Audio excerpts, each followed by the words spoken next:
Hello friends, ఎలా ఉన్నారు? నేను బాగున్నాను. మీరందరూ బాగుండాలని కోరుకుంటున్నాను. ఇప్పుడు కథలోకి వెళ్ళిపోదామా? మరి కథ పేరు లీలామందిరం. మరేం పర్వాలేదు, మీరు వెళ్ళండి తాతయ్య, నాకేం భయం లేదు అంటూ వాళ్ళకి ధైర్యం చెప్పి పంపించింది సింధు. అప్పటికీ 2-3 రోజులకు సరిపడా కూరలు చేసి ఫ్రిడ్జ్లో ఉంచి వెళ్ళింది విశాలాక్షి. 2 రోజులు వాటినే తింది సింధు. ఆ తర్వాత ఒక్కదానికి వండుకోవాలంటే బద్ధకం వేసేది. ఉదయం బ్రెడ్, పాలు ఏదో ఒకటి తీసుకుని ఆఫీస్కి వెళ్ళిపోయేది. మధ్యాహ్నం కేఫ్టేరియాలో ఏదో తినాలనిపించేది. సాయంత్రం ఆఫీస్ అవగానే బస్సు దొరికి ఇంటికి వచ్చేటప్పటికి నీరసంగా అనిపించి ఏమీ వండుకోవాలనిపించేది కాదు. ఆ సమయంలో ఎన్నోసార్లు తల్లి గుర్తుకొచ్చేది. తను కాలేజీ నుండి ఏ టైంకి వచ్చినా ఒక్క పూట తినకపోయినా విలవిలలాడి బతిమలాడి తినిపించేది. ఒక్కతే కూతురు, అందులోనూ మొదటి సంతానమని తనను ఉన్నంతలో గారాభంగానే పెంచారు.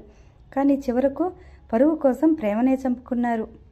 ఆఫీసు నుండి రాగానే ఇంట్లో ఒంటరిగా ఉండాలంటే బోరు కొట్టేది. టీవీ సీరియల్స్ అంటే పిచ్చి లేనందున టీవీ చూడాలంటే కూడా విసుగ్గా అనిపించేది. గీతతో మాట్లాడాలనుకుంటే ప్రకాష్ ఉన్నప్పుడు ఆ ఛాయలకు కూడా తను వెళ్ళదు. అతడి మొహం చూడాలంటే అసహ్యం. అతడు అలాంటి వెధవ అని తెలిసి అతడితో కాపురం చేస్తున్న గీత అంటే తనకు జాలి తప్ప గీత మీద కోపం రాలేదు. భర్త మీద అయిష్టాన్ని కూడా వ్యక్తపరిచేందుకు స్వేచ్ఛ లేదు భార్యలకు. ఇంట్లో ఏమీ తోచక, వండుకునే ఓపిక లేక సాయంత్రం అలా వెళ్ళి దగ్గరలోని మిఠాయి గరకు వెళ్ళి బజ్జీలు, పావు బాజీ ఏది తినాలనిపిస్తే దాన్ని కొనుక్కుని తినేది. ఆ రోజు సాయంత్రం కూడా అలాగే అక్కడికి వచ్చి మిరపకాయ బజ్జీలు తీసుకుంది. వేడివేడి మిరపకాయ బజ్జీ కొరక్కానే ఆ కారానికి ప్రాణం జివ్వుమని కళ్ళల్లో నీళ్లు తిరిగాయి. అయినా ఇష్టంగా వాటిని తినసాగింది.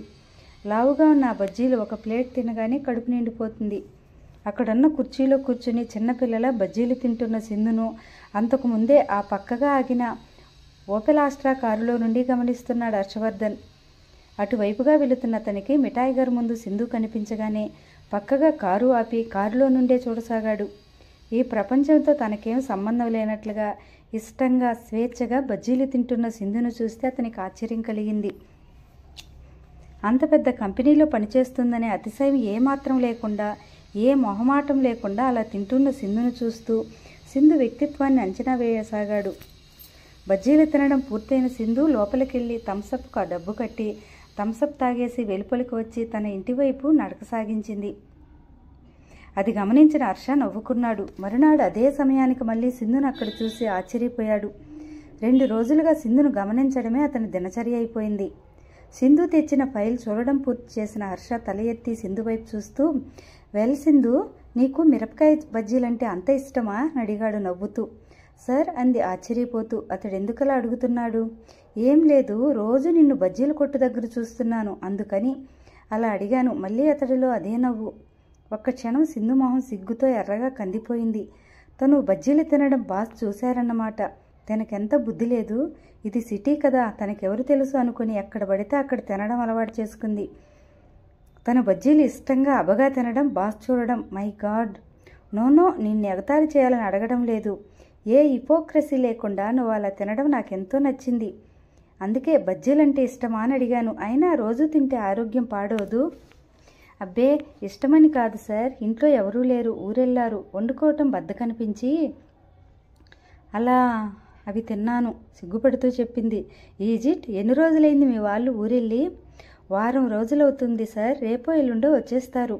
మై గాడ్, వారం రోజుల నుండి ఇలా బజ్జీలతో కాలక్షేపం చేస్తున్నావా? How stupid you are. అది కాదు సార్, నాకు అలవాటే. ఇంకేం చెప్పొద్దు. ఇవాళ రాత్రి నేను నీకు హోటల్లో డిన్నర్ ఇస్తున్నాను. అది కాదు సార్. ఏది కాదు? నీకు డిన్నర్ ఇస్తున్నానంటే నా గురించి రకరకాలుగా ఊహించుకోకు. నువ్వు నా కంపెనీలో జాబ్ చేస్తున్నావు. నీ బాగోగులు చూడడం ఎండీగా నా బాధ్యత. అంతేగాని ఇంకేవేవో ఊహించుకోకు. అతడు నవ్వుతూనే అంటూ okay, you can go now అన్నాడు. అతడంత నిర్మోహమాటంగా మాట్లాడగలడని ఊహించని సింధు తెల్లబోయింది. మరుక్షణమే తేరుకుని ఓకే సార్ అంటూ అతని ఛాంబర్ నుండి బయటపడింది.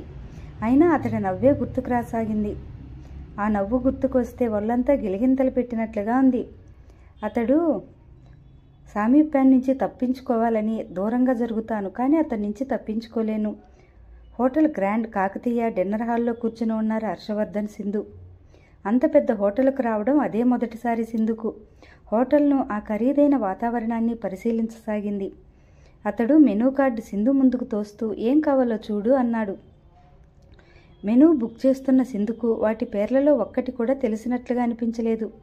తనకు తెలిసిందంతా fried rice, chilli chicken, butter chicken, butter naan ఇలాంటివే. కానీ ఇక్కడ పేర్లన్నీ కొత్తగా ఉన్నాయి. తెలిసిందంతా ఒక్క ఫ్రైడ్ రైసే. ఇలాగే ఎండమూరి నవలలో హీరో హీరోయిన్ 5 స్టార్ హోటల్కి వెళితే బీద హీరో మెనూ కార్డును చూసి పేరు పెద్దగా ఉన్న ఐటెం ఆర్డర్ ఇస్తే ఆఖరికి అది అప్పడం అని తెలుస్తుంది. తెలియకుండా ఆర్డర్ ఇస్తే అలాగే అయిపోతుంది. తన పని కూడా అనుకుంది. ఏం కావాలో చెప్పు అంటున్న అతడి వైపు నిస్సహాయంగా చూస్తూ, సారీ సార్, ఏమి అనుకోకండి. వీటిలో నాకు తెలిసిన పేరు ఫ్రైడ్ రైస్ ఒక్కటే. మిగిలినవి అర్థం కావడం లేదు. ఏది ఆర్డర్ ఇస్తే ఏది వస్తుందో అని భయంగా ఉంది అంది. సింధు మాటలు పూర్తి కాకుండానే పక్క నవ్వాడతడు. అలా నవ్వుతూనే ఉండిపోయాడు కాసేపు. అతడు నవ్వుతున్నంతసేపు సిగ్గుపడుతున్నట్లుగా తలదించుకుంది. నవ్వి అతడి కళ్ళల్లో నీళ్లు తిరిగాయి. ఫన్నీ గర్ల్, నేను ఇలా నవ్వి ఎంతకాలమైందో Sindhu. Really I like your ఫ్రాంక్నెస్. తెచ్చిపెట్టుకున్న దర్జా, అంతా తెలిసినట్లు నటించడం, డబ్బున్న బాస్ను ఇంప్రెస్ చేయాలని చూడడం, ఇవేమీ లేకుండా నువ్వెంతో నిజాయితీగా నాకు ఏమీ తెలియదన్నావే. Really I appreciate you. నీలా ప్లెయిన్గా ఉండే మనుషులంటే నాకు ఇష్టం అంటూ అతనే తనకిష్టమైన ఐటమ్స్ ఆర్డర్ ఇచ్చాడు. రసూల్ రోటీ, పన్నీర్, చికెన్ మలాయ్, చికెన్ తందూరి, మొగలాయ్ పలావ్. ఆ ఐటమ్స్ అన్నీ బాగా నచ్చాయి సింధుకు. మొహమాటం లేకుండా తింది. తింటున్నంతసేపు ఏ హోటల్లో ఏ ఐటమ్స్ బాగుంటుందో చెప్పసాగాడు అతడు. సింధుకు హఠాత్తుగా గుర్తుకొచ్చింది. అతడు తన ఎదురుగా కూర్చునేది ఒక అందమైన ఆడపిల్ల అని కూడా గమనించకుండా కేవలం తిండి కూర్చో మాట్లాడుతున్నాడు. ఎంత డిగ్నిఫైడ్గా ప్రవర్తిస్తున్నాడు. ఇతడి వెంట ఎక్కడికి వెళ్ళినా ఏ ఆడపిల్లకైనా ఏ ప్రమాదము రాదు అనుకుంది.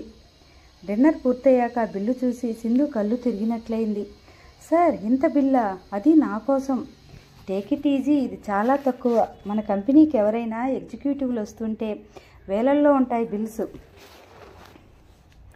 ముందు నీకే తెలుస్తుంది పద అన్నాడు. సింధుని ఇంటి దగ్గర డ్రాప్ చేసి వెళ్ళిపోయాడు. అతడు వెళ్ళిపోయాక పడుకున్న చాలాసేపటి దాకా సింధుకు నిద్ర పట్టలేదు. ఏదో బాధ, తెలియని ఆనందం మనసును కుదిపేస్తున్నాయి. జీవితంలో మంచి వాళ్ళ పరిచయం చాలా ఆలస్యంగా జరుగుతుందేమో.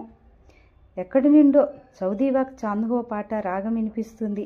అందులోని హీరో హీరోయిన్ ముగ్ధత్వం, ఆ సినిమా చూసినప్పటి తన అనుభూతి గుర్తుకొచ్చి ఏడుపొచ్చేసింది. ఇంకా తనలో ఎక్కడుంది ముగ్ధత్వం?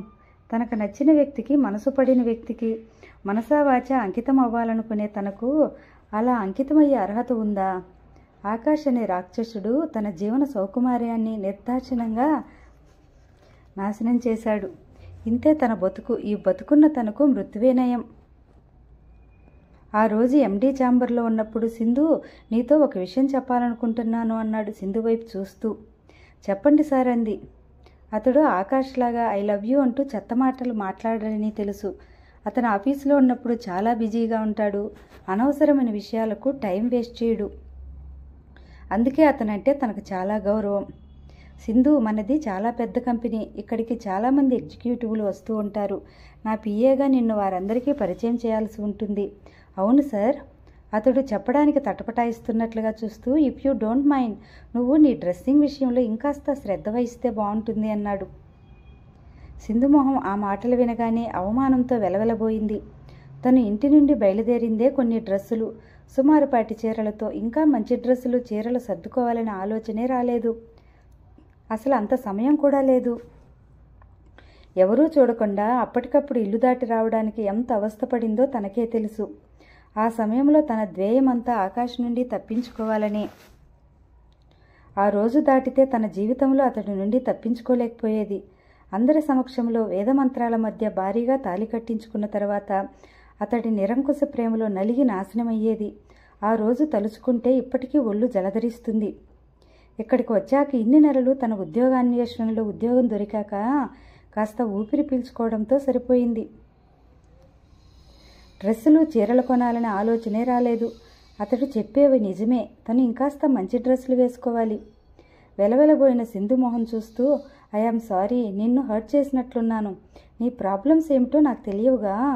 నువ్వు అందమైన దానివే, కానీ అందానికి మెరుగు పెట్టినట్లు డ్రెస్సింగ్, వే ఆఫ్ బిహేవియర్ చాలా ముఖ్యం. ఇలా అన్నందుకు నన్ను తిట్టుకుంటున్నావేమో కదూ అన్నాడు. లేదు సార్, మీరెలా మా ఫ్రాంక్నెస్ని మెచ్చుకుంటారో మీ నిర్మోహమాటాన్ని నేను కూడా అప్రిషియేట్ చేస్తున్నాను. 2 నెలలుగా శాలరీ అంతా బాగా ఖర్చు అయిపోయింది. ఇక మీదట కొంటాను.